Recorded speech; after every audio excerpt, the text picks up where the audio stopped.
This is a branded podcast from Latitude Studios. Tannice McCoy grew up in a mining family. Both her grandfathers and her dad worked in mining. Mining definitely is a boom or bust industry, or that's how I felt like it was growing up. And I often referred to it as it was either hot dogs or caviar because of the cyclical nature of mining. Mining wasn't just cyclical. It could be dangerous. Yeah, my dad was in a particularly bad accident when I was 13, basically a near-death accident. He had lots of bad side effects from it and multiple surgeries, but he did go back in. Tannice had no interest in carrying on the family mining tradition. But in the early 2000s, a few years after graduating from the British Columbia Institute of Technology, she got a chance to work on a new kind of hydrometallurgy, an environmentally friendly alternative to smelting. I totally didn't want to get into mining, but in happenstance fell into it through research and development, and then just fell in love with it and worked my way up. Jenna Lehti didn't grow up in a mining family, but the mines were always in the background. So I think people are surprised when they hear I grew up near the Iron Range, but have no history in mining. Jenna is a member of the Bois Forte band of Chippewa, or the Ojibwe of northern Minnesota. The reservation she grew up on is adjacent to the Iron Range, a collection of mining districts around Lake Superior. Her people, her tribe, have been there for centuries. Our people traveled there. They were told to travel until they found where food grows on the water. And so they landed in Nett Lake, which is one sector of our reservation where there's wild rice, which is food that grows on the water. They also discovered vast mineral deposits. Northern Minnesota is rich in iron, copper, nickel, and cobalt. But these mines have encroached on traditional hunting lands, causing deep concern about their environmental and cultural impact. And the economic impact has been spotty. I mean, there was a little bit of kind of the boom and bust that Tannice talked about, because the boom and bust would affect the economy of the tribe to some degree. Like if it's caviar season, to go back to Tannice's metaphor, we felt that in our tribal businesses. If it's hot dog season, we felt that as well.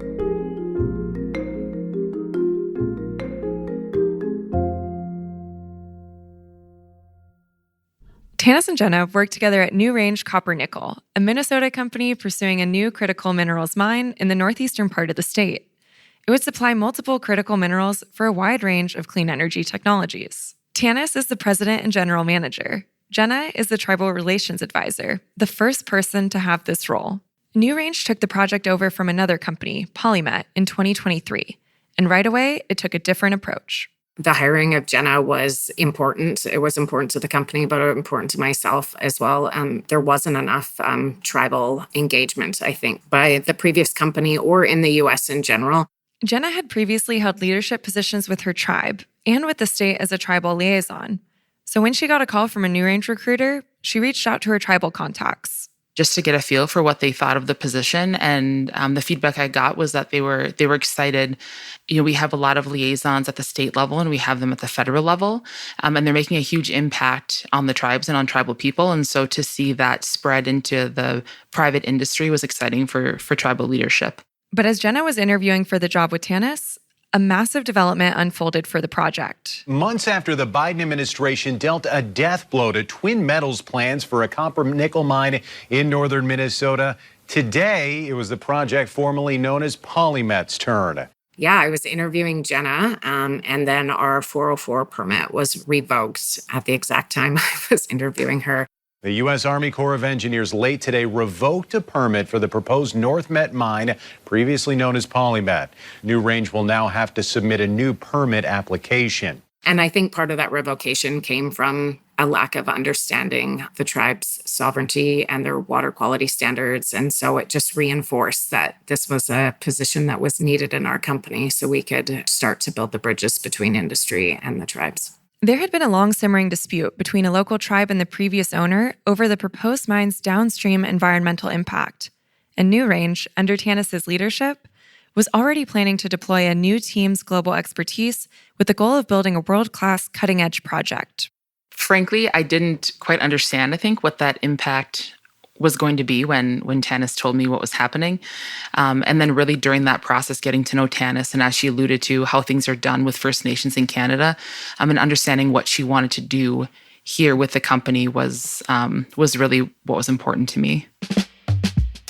It's really about how do we partner with the tribes and move forward together. We should be able to impact them in a positive light rather than a negative light. And I think we're doing that with the environmental safeguards we're putting in on this project. But I also think it's important that we hear where their concerns are and how we can address those concerns. In this episode, produced in collaboration with NewRange, Tannice McCoy and Jenna Lehti sit down with Stephen Lacey. They explain how NewRange is rethinking how mining projects engage with local communities, the importance of working with tribes, and the future of critical minerals mining in America. Mining was marred by a bad track record. I will admit that readily. But I think doing it here in North America means that we're set to more stringent standards than most other areas. So what it means supplying, using our resources, our people to bring that and produce it within our own economy rather than getting it elsewhere.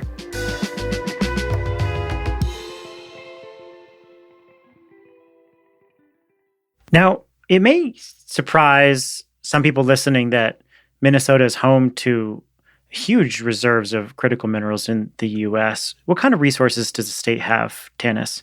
So there's been mining for 120 years of taconite, which has been big. But the Duluth complex, actually, where NewRange is located, which is in northeastern Minnesota, contains 95% of America's nickel, 88% of cobalt, and 33% of our copper. So NewRange has one of the world's largest undeveloped resources. And NewRange Copper Nickel is looking to mine this copper, nickel, cobalt. How much could these resources theoretically supply? So there's enough copper to build 2.6 terawatts of wind capacity. Copper is important because it's used to create, conduct, and store energy, and it's found extensively in wind turbines, solar arrays, electric vehicles, and medical devices. There's enough nickel to build 35 million EVs. But more important than those statistics is the context. It's no secret that the U.S. is reliant on foreign countries for these and many other clean energy minerals. So we want to strengthen our energy security if we want to have control over our ability to cut emissions and decarbonize, and if we want to control our ability to compete in the global economy. Now, this project builds upon years of work, as we alluded to in the opening story. That project was previously stalled because of disputes over tribal impacts, over environmental impacts. Can you talk in more detail about some of those concerns and how they're informing NewRange's approach going forward? I think as the permitted former PolyMet project, it was permitted with all the safeguards in place. I think that we just took a step back and were able to listen to some of the community tribal concerns that came up during the environmental impact community consultations and just look back and say, well, what can we do better? And one of those was tailings was a large concern, the construction method that was being used. And so I think our main focus here is to make sure that we're always meeting but really exceeding environmental standards with what we plan to construct and how we're going to move forward with that. How has that materially changed the project? Are there major initiatives that you're undertaking that were not in place before in terms of environmental cleanup or controls? Yeah. So even right now, we're currently cleaning up what was the processing facility there. So that's a quarter-of-a-mile long building, and we've recycled all of the infrastructure that was there. So that includes the mills, steel, concrete, rebar. All of it is being recycled, which is good. That cleans up that facility. And then again, with tailings, we're exploring options where we can immediately start reclaiming the land, which is looking at potential in-pit disposal, looking at water treatment. But mainly we really do, as we mine, we want to, be cleaning up the site as we move forward. Jenna, talk about some of the tribal concerns in more detail with the way the PolyMet project was handled. And then how did those inform some of the changes that you're working on? Sure. So really the concerns were around water quality. And then there was also what I keep referring to and Tannice alluded to earlier as a relationship deficit. So I think there's cultural differences in how business is typically done across the country, and then how tribes do business, which I think creates problems and can lead to a relationship deficit. We're working to build everything from the ground up. And that starts really with a strong foundation. And so the foundation that we're building is just built on listening to the tribes. From my experience, no matter kind of where you're working, if you don't take time to genuinely listen to people, then your foundation is built on shaky ground, right? Like your building's going to topple. And then from listening, there has to be that accountability and trust. So we listen to the tribes, and now we're following through on some of those promises to tribal leadership. So there was a request to provide more training to tribal leadership and staff so they could really better understand the mining industry and mining operations. And there was also a request to provide more training to industry on tribes. I hear quite often, especially when I worked at the state, from people that they didn't know we had 11 tribes in the state of Minnesota, and they grew up here their whole life. And so one of the requests from tribal leadership was to provide more of that history to industry. And so that's something we're partnering with a tribal member from one of the tribes of Minnesota to provide training to all of NewRange employees, as well as contract on tribal history, all those important things to understand, hopefully get people to better understand tribes. What are you hearing from tribal leaders as you undertake this new approach? I think, they've heard promises before from industry, and then there wasn't follow through in a lot of cases. And so, I take it very seriously that the tribes and tribal leadership is willing to sort of put themselves out there again. Like I mentioned before, tribal leadership was excited to see this liaison type role expand from a state and federal space out into industry.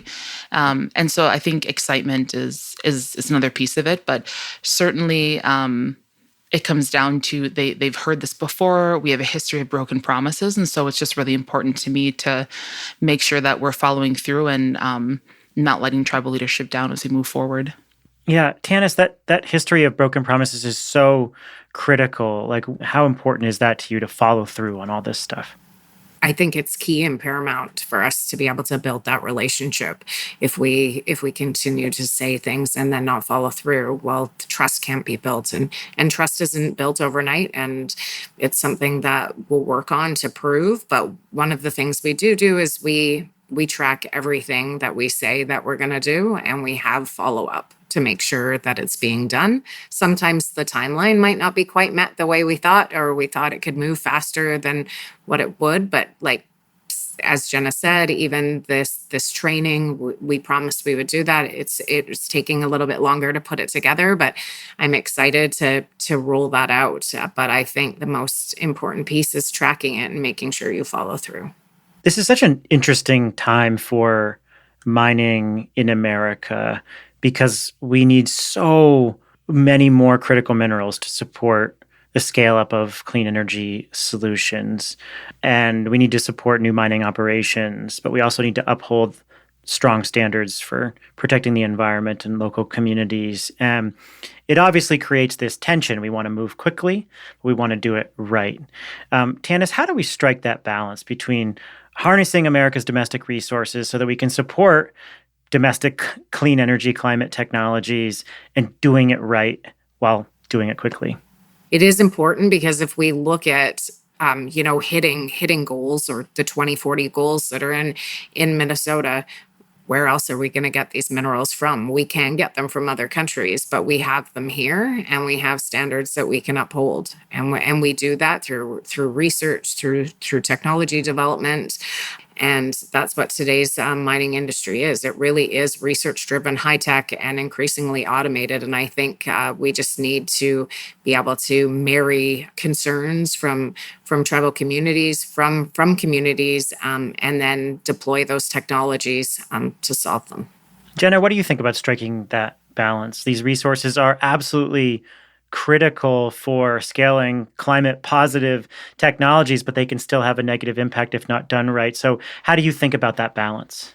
Yeah, I think creating space for the tribal voices is key, right? There has to be the representation. There needs to be two-way dialogue, and a willingness to have difficult conversations. And I think there has to be genuine recognition that the tribes really do bring value in the conversation when they're included.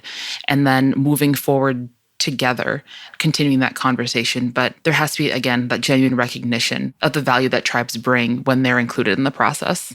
Tannice, What do you think the mining industry is going to look like in this country as we race to achieve these net zero targets in the most sustainable way possible with domestic resources? I think the mining industry moving into the future is going to be more of an education piece than it is right now. I think that's one area in industry that we haven't done a good job with. Instead of, we kind of have hidden our heads in the sand a little bit to quietly go about things. But I think that's going to change. You're going to see it to be really inclusive. It'll be research and data driven. It's going to bring people to work, and the world can't achieve clean energy goals without mining. So, if it can't be grown, it must be mined. So I think we just need to do a good job of marrying everything together.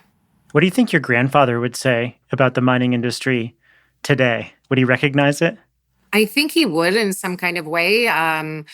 But it's completely changed. Obviously, health and safety standards have changed. And I think he was always proud to be part of that industry. So I think he would continue to be proud that I'm in this industry and that we're continuing to make it better. Jenna, what gives you the most motivation to show up and do this engagement work? Yeah, this is what our ancestors wanted, right? Like, this is what tribal people have wanted, what they've been fighting for. I lived on the reservation majority of 99% of my life, and I'm married to a band member. My kids are band members, and it's a fight, right? Like, we were the first people and been brushed aside and had all these terrible things happen. And so this is what, like, I'm the result of my ancestors fighting. Like, that's why I'm here.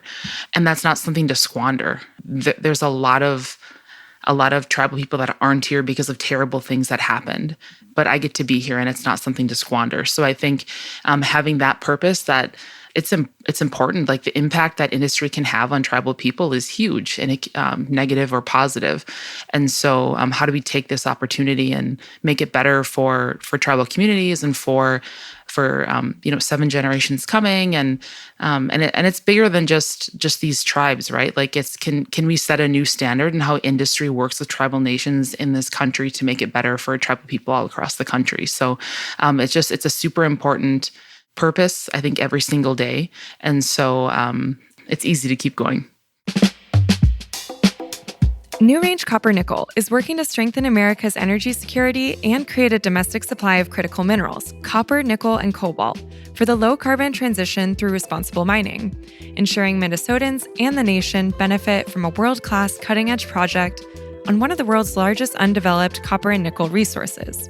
For more information on the company's plans, visit newrangecoppernickel.com or visit the link in the show notes.